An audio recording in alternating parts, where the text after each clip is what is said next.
مش ችግር የለውም። ኤፍሬም ዞር በልኝ ወደዛ ያሟል። አርፈህ ቁጭ በል። ክብርህን ጠብቀህ ቁጭ በል።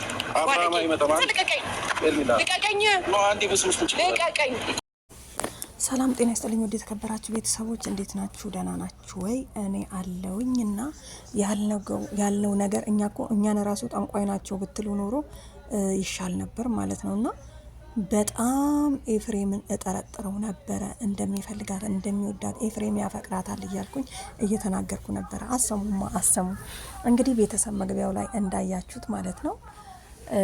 ኤፍሬም አብርሽ የለም ልሳምሽ፣ ቆንጅዬ ነሽ፣ ከዚህ በፊትም በጣም ቆንጆ ነሽ እያልከኝ ነበረ ስትል ነበርና እንግዲህ ኤፍሬም በጣም ነው የሚወዳት በጣም ማለት ነው። እንደው የሚገርማችሁ ነገር ሲያወራ እንኳን ከታች እግሯን እሷም ደግሞ አለባበሷ በቃ የሆነ ምን ልበላችሁ ፏ ብላ ብትን ብላ ነው የመጣችውና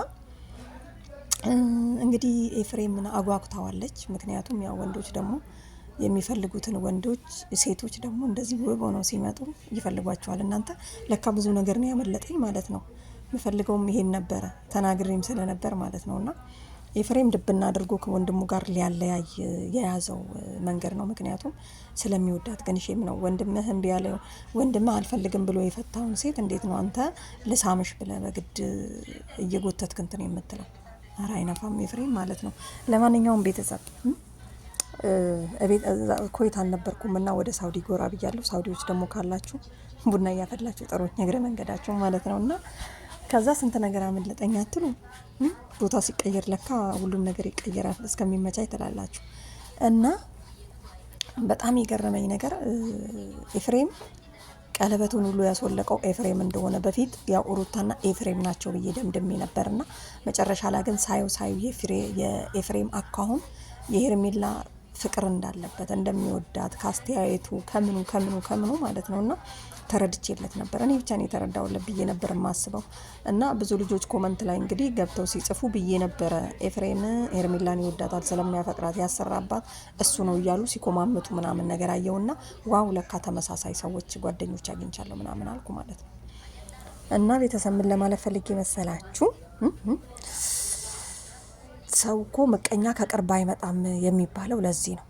አያችሁ ኤፍሬም ወንድሙን ከሄርሜላ ጋር አለያይቶ እሱ ሊያገባት ልሳምሽ ያለው እንግዲህ ያው ከምንም ነገር የሚቀር ነገር እንደሌለ ወቁ። አያችሁ በግድ አቅፌ ካልሳምኩሽ ምራቁ ቋፍ ውስጥ ነው ይጋለ የሞላው ዋው ምናምን እያለ ማለት ነው። ለነገሩ ያው አይደለም ውሃ ጎርፍ ራሱ የምታስሞላ ሴት ናት።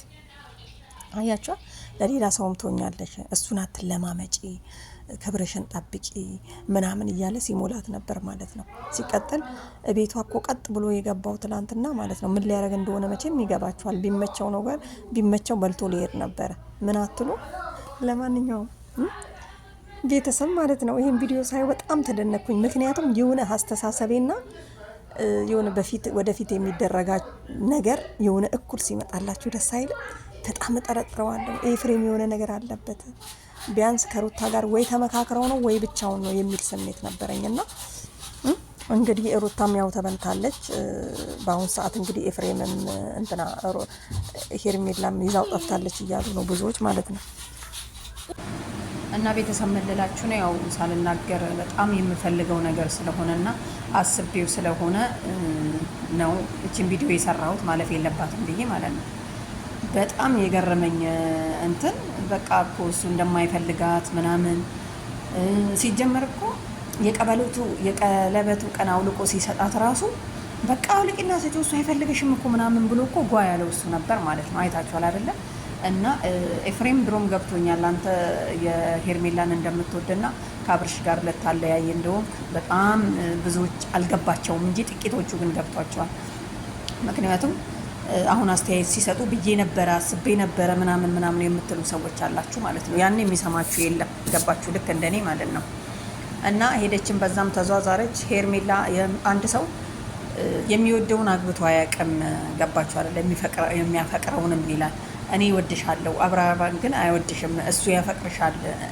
ገባችሁ? እሱ አያፈቅርሽም፣ አንቺ ታፈቅሪዋለሽ። እኔ ግን አፈቅርሻለሁ፣ አንቺ እኔን አታፈቅሪኝም ነው ነገርየው። እንግዲህ በእጅ አዙር ስንተረጉመው አማርኛው እና ቤተሰብ እንግዲህ ልቀፍሽና እንዴ ልሳምሽ ምን ችግር አለው? ማንም የለም አብርሃም የለም ምናምን እያለ እንግዲህ እየለመነ ነው።